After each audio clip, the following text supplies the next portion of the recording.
Ikväll fortsätter vi syna den så kallade sanningsrörelsen som hävdar att den amerikanska regeringen själv var inblandad i terrorattackerna i USA den 11 september 2001. Kalla faktas Jonas Berg och Alexander Vujanovic har sökt de krafter som ligger bakom rörelsen och som stöttar rörelsen. Funnit högt uppsatta politiker, Hollywoodkändisar och dessutom mer extrema grupperingar. Och nu visar deras granskning att den här konspirationsteorin letat sig ända in till den svenska riksdagen. Men vi ska börja med en kort sammanfattning.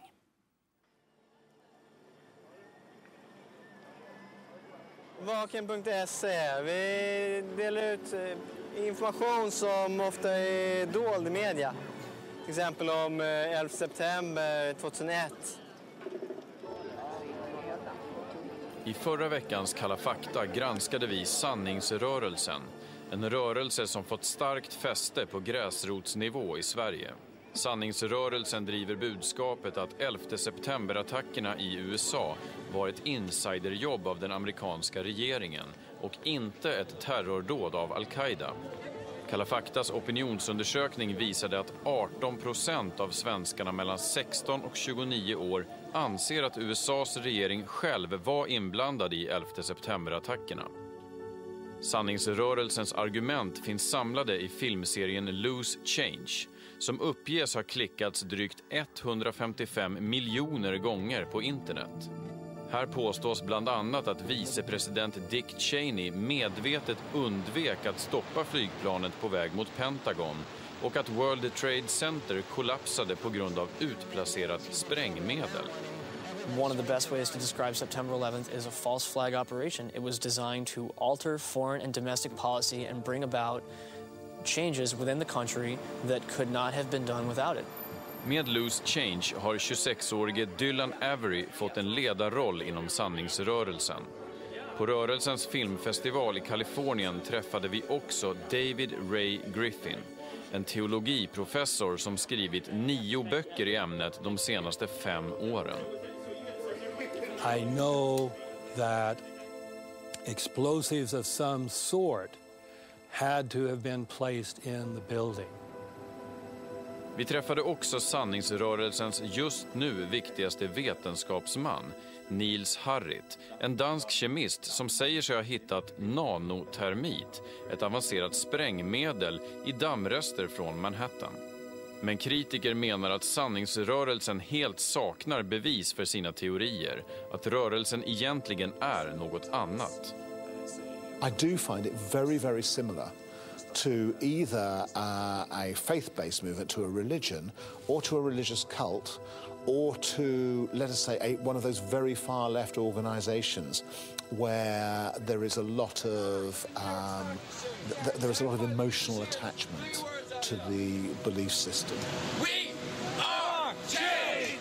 We are changed! We are changed! Blir de farliga vid något moment? Ja, möjligen om de når upp till beslutsfattare vid centrala positioner.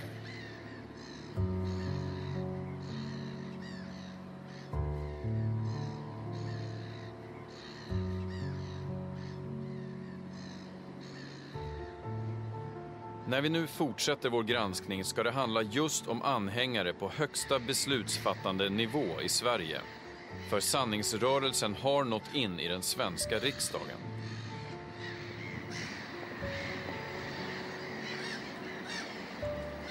Vänsterpartiets ledamot Egon Frid tog steget i sin blogg på en av partiets hemsidor under rubriken "Vill du veta sanningen?" Mitt svar att veta sanningen blir ja, och det står jag för. Detta svar ledde mig vidare till att bli första svenska riksdagsledamot och politiker som officiellt vill veta sanningen om 9/11. Min nyfikenhet har ännu en gång lett mig till nya vägar, och till råga på allt så har jag fått nya teorier om vad som verkligen hände 9/11. That's perfect. That is exactly what we need. We need high-level people in positions of power to all stand up and band together. It's very important because, Americans love Swedes. We've always historically been friendly countries. And Swedish You know, we really have Swedes on a pedestal.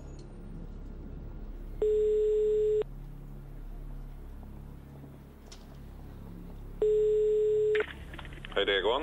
Ja, hej Egon. Jonas Berg, jag är reporter på TV4. Hej. Men Egon Frid vill inte berätta för oss om sina nya teorier kring 11 september-attackerna. Jag kan inte backa på att jag har gjort det. Och det har jag väl egentligen ingen skäl till att göra. Men jag vet ju att det är fler som skulle vilja göra det men inte har kunnat gjort det på grund av att det är en omöjlig debatt. Jag har inte mandaten att stå för de politiska svaren här. Det är alldeles för kontroversiellt att... Vi ringer flera gånger och begär en intervju. Men Egon Frid tycker inte att han har någon skyldighet att prata om sitt engagemang. Ibland får man stå för vad man har gjort men sen behöver inte leda till ett vidare ansvar. Vad är det egentligen som en av Sveriges riksdagsledamöter anslutit sig till? Vilka krafter finns bakom sanningsrörelsens utbredning? I samband med Egon Frids ställningstagande tog sanningsrörelsen nästa stora steg i Sverige. Det skedde här på ABF-huset i Stockholm när David Ray Griffin, rörelsens inofficiella ledare, höll sin första föreläsning i Sverige. Good evening. I have not been to Stockholm since 1965. I'm very happy to be back. Samma dag publicerade Dagens Nyheter en kritisk artikel. Den här sortens konspirationsteoretiker och förintelseförnekare är samma andas barn enligt skribenten. The fact that the lecture was held in a good place was criticized in advance by a major journalist who criticized on the basis of ignorance. And that's what we get. We get people who know nothing about the kind of work we're doing. How many of you came tonight because you saw Mr. Alinsky's article in DN? That's great. We had to move to the bigger room because of Mr. Alinsky. With enemies like that, who needs friends? Vi träffar artikelförfattaren Torbjörn Ilensky i just den föreläsningssal som Griffin framträdde i. Jag tyckte att det var anmärkningsvärt att ABF med sin stora folkbildningstradition väljer att bjuda in en person som är helt utanför allt vad folkbildningstradition heter. Ja, jag har svårt att förstå vad som var så extremt provocerande. Eventuellt var det kopplingen som gjordes mellan antisemitism och förintelseförnekande och 9/11 Truth-rörelsen som jag gjorde. You know, it's a ridiculous charge, but still they will make this kind of charge and try to keep people away and say, oh, these are creepy people. He knows nothing about me. I slutet av Griffins föreläsning fick publiken ställa frågor. Så här lät det när en av åhörarna klev fram till mikrofonen. Does it not start with a family named the Rothschilds, 6 generations worth? And then it goes down with Zionism and Freemasons and neocons. Mannen frågar David Ray Griffin om han också anser att Israel är inblandat i 11 september-attackerna.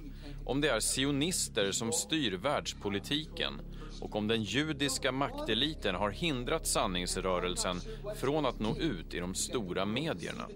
As long as people like Obama, who has a Zionist in principle cabinet with him. I think the details of it, the names you mentioned, I have not gone into, I know these names, I have not gone in to study them enough to be able to speak definitively on it. The plane coming down. You see?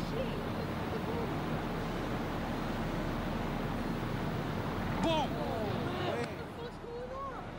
Frågetecknen blir fler. Har Griffin dolda politiska motiv? Anser han också att Israel på något sätt var inblandat i 11 september-attackerna? Well, certainly Israel has